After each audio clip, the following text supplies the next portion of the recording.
So here's what my dad said. My dad said, again, this kind of had a reshape. Even though my dad didn't have a lot of money, when he finally did buy something like a tool because he was a carpenter, or like a gun because he was a hunter, all right? When my dad would buy something, he'd say, listen, Kary, if you buy the best, you'll only cry once. Now, it took me a while to learn that. In fact, I still, even though my dad would tell me that, I still would feel guilty buying something nice, so I wouldn't do it. And I would buy the cheapest. And then I remember as a young kid saving up to buy these nasty handcuffs that were, I wanted to be a police officer. And so I saved up for these handcuffs, and they were like, I don't know, back when you're a kid, I'm sure in the 80s, they were something like $5. Okay. And they were cheap. Now there was a pair for $30, and it was metal, and it was keys and secure. And then there was this $5 one, and it was like nasty, and you could just tell it was nasty. And guess what? I played with it 3 times and it broke. And thankfully, when I cried, because I was a really young kid, I cried and I brought it back to the store, the guy let me return it. Now, back in the day, they weren't like Walmart where, they'll take it for 30 days. They usually did not take exchanges back in the day. But I cried because I did not buy the best. All right. Here's what my friend Scott says. Scott, as I began to suddenly realize, over the years, like, why are wealthy people keep getting wealthy? Why do poor people keep getting poor? Is it because everyone's ripping them off? No, it's because of the way you think. Okay. Seriously, it's the way that you think. If you're not happy with the amount of money you have in life, I get it. Some people have lost their job. I am not throwing them under the bus today. A lot of people have just gone through a lot of tragic things because of the recent events, and my heart goes out to them. Seriously. And I will not say but I will say, and if you have lived in a lifetime of poverty, maybe it's because of the way you think. Maybe it's because of the mindset. Now, you might say, what are you thinking about? What would you talk about, Kary? The mindset of, I have to get before I give. That's a poverty mindset. I have to get before I give will ensure that you will stay stuck at your current income level. I had to change that. I used to walk into a room and say, how can that person help me? How can that person help me? How can that person help me? Because I had an impoverished mindset. Now I walk into a room and say, how can I bring value? How can I bring value? Who needs help in this room? Who needs to be served? I show up filled up. In other words, I became abundantly minded. I became wealthy in my thinking. This is biblical, folks. As a man thinketh in his heart, as a woman thinketh in his heart, so shall they be. Now, you might say, I'm just talking about money today. I'm not. I'm talking about value creation. Last time I checked, the way you make money is by creating value, unless you're a charity and then you beg. And there's some people that beg better than others. Let's just face it. There's some people right now in this city who are standing on a street corner begging. And there's other people last week. If you did not see this teaching, you need to watch this teaching. There's a coach who gave me permission to truth tell. Beat her up a little bit on an author call. And she brands herself as an author, coach, and speaker. And then she has a donate button. Some of you saw that teaching. If you saw that teaching, type in the word teaching. Type in the word teaching if you saw that teaching last week. What I did last week is I was on an author coaching call with one of my authors, and she wanted me to evaluate her website and said, why am I not getting business? And I went on her website and I said, oh my gosh, I already know. I said, I know in 3 seconds why you're not. I said the donate button. And she goes, what do you mean the donate button?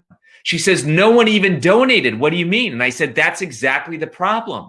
You're saying you're a service provider, and then you're saying, please donate because I'm not good at what I do. Whoa, come on now. Somebody say amen. You know what I'm talking about? This person brands themselves as a service provider, a speaker, coach, author. And then they have a donate button that says, please give. That's like you saying, I do not have the skills and the value in the marketplace to charge what I'm worth. There's a disconnect. Now, listen, I'm not beating anybody up today. I am honestly speaking truth and giving you value because that was me. I was someone for years who said, I have no worth in the world. Why? Because I used to self-injure. Come on now. Why do you think I speak so passionately about this? It's because this was me. How do you go from not even be able to live with yourself, not even be able to go through a day without self-injuring, to now all of a sudden commanding, six-figure deals? How do you do that? Massive reframing of the brain, massive transformation. I had to go through all kinds of deep stuff that said, you know what? You can make money from a fiction book. You know what? You can make money even though you never got an MBA. You can make money even though you live in a small town. Folks, whatever self-limiting belief you have, think about this for a moment. This is a very clean show today, but it's called BS, belief system. Your belief system is preventing you from breaking through. And Scott told me something that busted up my head. By the way, if you're having fun, type in the word fun. If you need someone, one of your friends needs to see this, tag them. Love them enough to tag them and say, you know what? This is exactly what we were talking about last week. This is exactly what we were talking about last month. This is why we are stuck. And this is why we're going to break free. So what did Scott tell me? Scott told me, always upgrade. And I was like, always upgrade, but I don't have money to upgrade, Scott. He said, always upgrade. Even though it costs a little more, it will always 10x the experience. I remember him saying that to me because I was always like, I'm just happy to get in the door. I'm just happy to get the lease. I'm just happy to, even be here. And you know what? It's fine to be happy. Fine, be happy. Be happy. But you know what? There's a guy in the Bible named Zacchaeus who said, I'm not just happy to be in the back. He said, I'm not happy just to have to hop over people to see the show. Zacchaeus said, I'm going to climb up the tree and I'm going to get close to the master. You see what I'm talking about? And that, by the way, I've not written notes for that.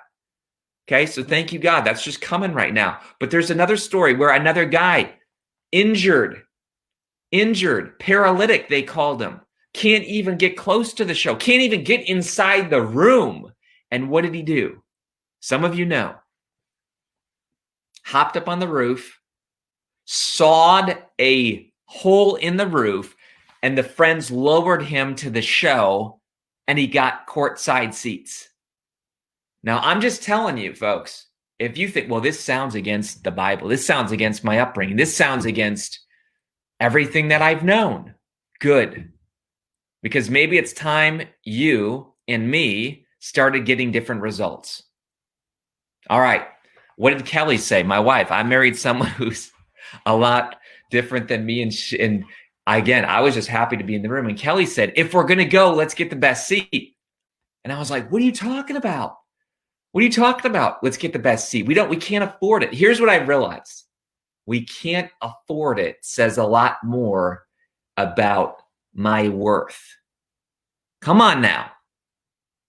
I can't afford it means a lot of times I'm not worth it. It just does. It just does. And I know this because I am the key rationalizer in this area. We get these tickets, and I'm going to show you here in a moment. We get these tickets for these shows, and they would be so far up there. And I'm like, I'm in the room. I'm in the room. I'm so glad I'm in the room. And yet I can't see anything. And yet I'm watching it on the screen. And yet I would be more comfortable watching it at my home on the screen than there at the screen. Because there I got to look over somebody's head. I have to walk a half mile to use the restroom. I have to go stand in an hour line to get food. At least when I'm on my TV, I can watch the game. You see what I'm talking about, folks? I'm talking about changing the way you think. And this was very, very, very, very hard for me. And so again, what did Kelly begin to do? Kelly began to help me say, you know what? You're worth it, Kary. And here's what I realized. The upgrade that I would get, the little upgrade, I wouldn't feel it 30 days from then. I wouldn't feel it 60 days from then. I wouldn't feel it a year from then. You see what I'm talking about?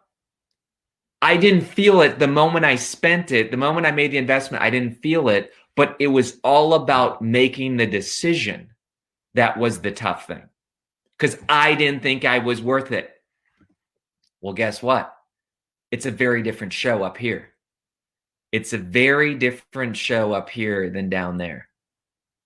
You see what I'm saying? It's a very different show. It's not even the same show. You're interacting with the players. You are the game. Some of you have been watching the game, and some of you need to start being in the game. You know, come on now. You see what I'm saying?